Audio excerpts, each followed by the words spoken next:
Bago pa man sumikat ang araw, gising na ang bayan. Habang ang iba ay mahimbing pang natutulog, narito ang iba, bitbit ang pang-araw-araw na pag-asa.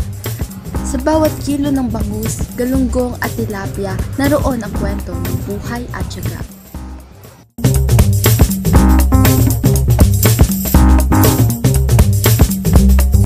Sa bayan ng Concepcion, Iloilo, ang dagat ay nagsisilbing buhay ng marami. Dito ang pangingisda ay hindi lang trabaho. Ito ay pamana, kabuhayan at pag-asa. Eto si Aling Nida Dalisay, 25 taon nang nagbebenta ng isda dito sa palengke. Para sa kanya, hindi lang ito simpleng hanap buhay. Ito ang bumubuhay sa kanyang pamilya. So, mga pila ang inyo ginapangumpra sa amon nga oras kita? Depende man sa nag-abot nga isda, kung kisa may ara man tag 15,000, 20,000, kung damo isda. So, sa diin nyo ginakuha bala ang mga isda? Diyan lang sa fishing port sa Concepcion. May ginadeliveran pa kamo ni or may ginabaligyan? Na-detail namon sa Sarawit Market. So, kung kamo magabaligya, so mga pila ka estimated ang mabaligya nyo sa isa ka adlaw? Mga tag 50 kilos, 70 kilos sa isa ka adlaw. So, kung sa isa ka simana, manyakintahan? Di, kwan mo daabi, kwan sa ano, 5, 10, 15. Mga kwan ka kilo, mga 350 kilos. May ginakuhaan, ka mo nga mga mangisda, ma'am? Wala diri lang sa fishing port, Bagsakan sa Concepcion. So, kung sino lang magabaligya lang? Sa Dabalaho, ha? Dakan biga bakal. Ano to? Ano ba? Ang amo nga negosyo, mga pila na kamo ka, may tinuig na kamo nga Mga 35 years na baligya ko. Oo. So may plano kamo nga padakoon pagkit ang negosyo nga. Tapos naman ang mga bata ko, kay 5 kabilog bata ako, 4 na ang profesional. Isa lang wala nakatapos, mula na baligya lang kami isda. So nakabuhi gid kali ang isda sa pag-eskwela man kag pang-adlaw-adlaw kinanglangon. Oo sapat man sang una manami pa negosyo subong do pigado ron. Ate, so paano mo ma-compare ang sang una kag sa subong nga baligyaan? Dako gisubong diferensya kay sang una, buta mo mga tag 100% subong goro. Ang nabilin ko mga 50% na lang kapigadohon. So, nagataas manibala ang presyo sa mga isda na gano'n? Dako gisang saka depende sa timpo. Kung malaing timpo, mahal ang isda. Kung kuhan yung timpo, barato man ang isda. So, kung malain ang tiyempo, paano nyo na-handle? Bala ang ginabaligyan? Ang mga tao, kung diyo tayo isda, bakal na sila bisan mahal. Depende sa timpo, gani kung damo isda, barato. Kung gamay isda, mahal man. Kung ginahimo nyo, kung gataas, man bala ang presyo sang isda, gabakal man kami bisan mahal, kaya ang tao, mabakal ginakaisda, mga bisan mahal, kaya man sila baklon mo, sumuod man abi baboy kag manok, kundi isda, gid baklon katawo. Di subong kay damo isda nami ni. Subong nga panahon, do ka nami, kitsang damo man ang inyo nga naano. Damo man amo na kumpra Kali subong daw mahina gid dali sang una, lain tanang timpo sang una sang subong. So, ma-compare mo man ang sang una bala nga nag-umpisa ka sa subong. Hindi gid yan ako gid yan diferensya. Na magsubong ka kapigado ka pang negosyohon. Malabi ang isda, dason ang tao do kapigado gid subong. Dahil sang una yang manalig ang negosyo. Sa bawat isda na kanyang binibenta, naroon ang kwento ng pagod at tiyaga. Hindi niya inaalintana ang lamig ng umaga o bigat ng timbangan dahil bawat benta may katumbas na pagkain sa pagkainan. Simpleng hanap buhay, ngunit nakasalalay ang kinabukasan ng kanyang pamilya. At sa kabilang bahagi ng bayan, sa isang munting panaderya, buhay ang apoy ng pangarap. Dito, bawat umaga ay simula ng panibagong pag-asa. Ganto ang araw-araw ng mga panadero. Habang tulog pa ang bayan, sila'y gising na sa paggawa. Harina ang kanilang alon, masa ang kanilang dagat. At sa bawat pandesal na niluluto, may pangarap na binubuo. Sa likod ng kanilang pagod at ang kurong na walang pahinga, may isang taong nagtataguyod sa kanila, ang may-ari ng paninderya, na siya ding nagsimula ng simpleng pangarap. Tayo makipagkwentuhan sa kanya.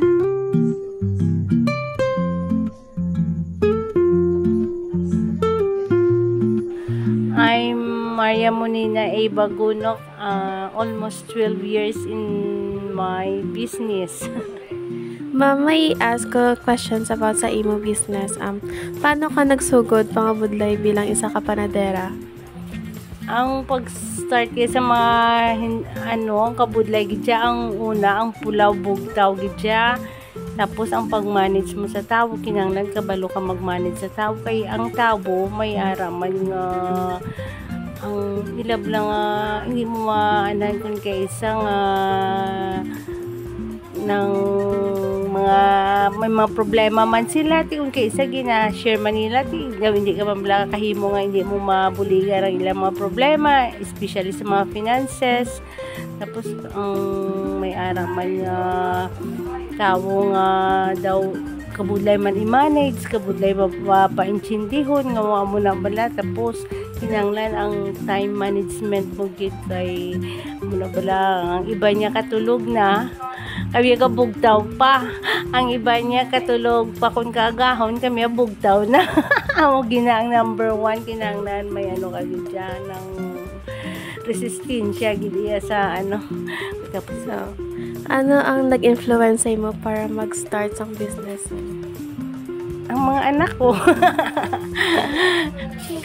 Actually, teacher to ako, pero kung teacher ka lang, kung teacher ka, nga mag-depend ka ng sweldo mo, hindi ka pa-eskwela sa ilang apat. Amo na siling ko, buwan taon kong kabudlay, pa-eskwela ko lang sila.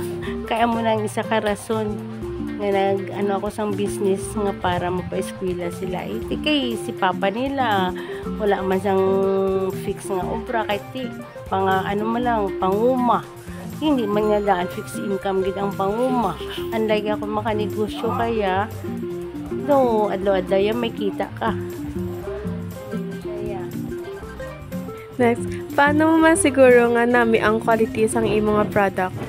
So, sa mga ingredients nga ginabutang namon, mga margarine, mga gatas, magpanawag sila. Basta sa ang mga ingredients dira ka makano kung manami mo ingredients nga damo, manami man ang damit sang tinapay. Pila ka oras pag makahimo sang isa ka batch sang tinapay? Halimbawa, ma-start kami 8, magwaguro mga 12 to 1. Kaya usually ang mga priska na mga mahumo kinapaalsa pa na nila. Gina-start sila mga 8. Subong wala pa man nag-paalsa pa sa mga 4 or 5 hours. Maybe 8, 9, 10, 11, 12, mga 4 hours.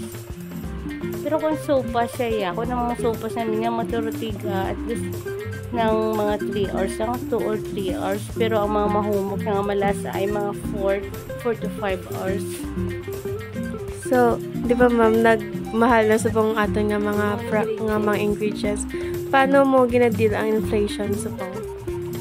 Ka-adjust man kami sa kilo.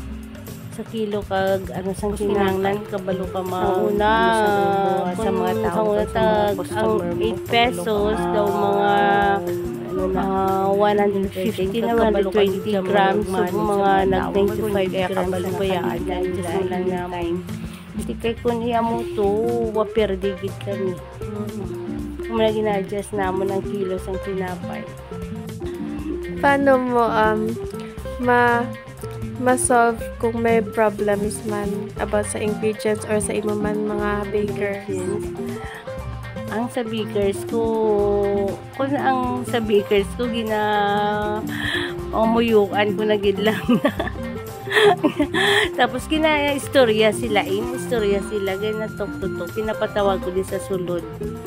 Pero actually sa una gid pang muyo gid ko yang tagalan ko sang ng kinaalam kag abilidad kung paano ko masolve yung mga problem niya mo lang na tapos pero man kasi sinasin ko before ako mag-talk sa ila upod man sang bana ko at least pray ako kung tagaan niya lang ko bala sang kinaalam kung paano ko na paano ko sila ma-deal nga mo na kung paano ko ang ilang problema as usual dira man problema manamon sa sulod Ano ang mag-give mo nga message para sa mga tao nga gusto mag-start mag-bake?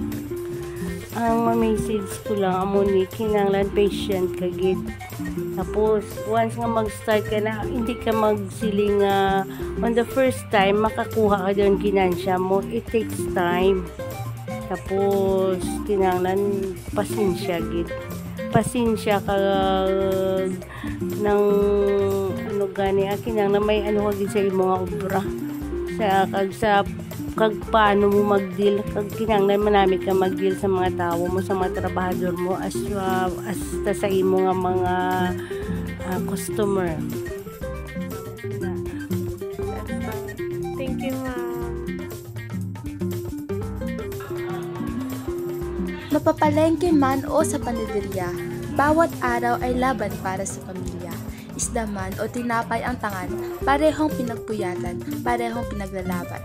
Amoy ng dagat, init ng puno, magkaibang mundo, iisang puso. Kabuhayang payak, ngunit takilak. Dito nabubuhay ang pag-asa ng bawat Pilipino.